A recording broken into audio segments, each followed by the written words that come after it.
Rod Block Music. Tabata chikiri mbani Udza Tabata chikiri mbani Ini ndokutendai Ini ndokudisisai Tamba ndakunyorerai Write a letter to this guy. Feel me mama, me just wanna say hi. Mai vangu siva kutindo kudai. Makaenda ndizatinda kura kudai. Write a letter to this guy. Feel me mama, me just wanna say hi.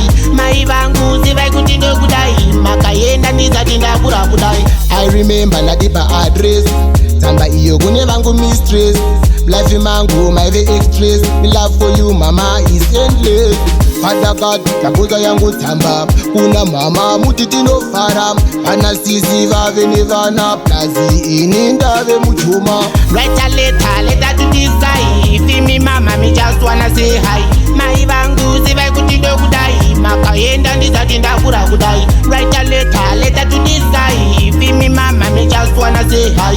Mai vangu siva kutindo kudai. Makaenda ndizatinda kura kudai. Mama, ini ndokutendai Ini ndokudisisai Tamba ndakunyorerai Damn time Chakaoma mama maifaitira Chamaida kutiona tichivaririra Maisada kutiona tichitsamwirira Saka chimbo ichonda shaura Write a letter to this guy. Feel me mama, me just wanna say hi. Mai vangu siva kutindo kudai. Makaenda ndizatinda kura kudai. Write a letter to this guy. Feel me mama, me just wanna say hi.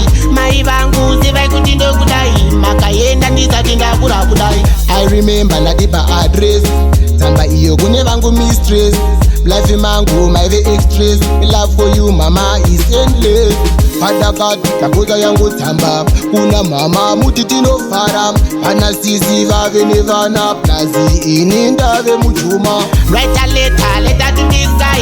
Feel me mama, me just wanna say hi.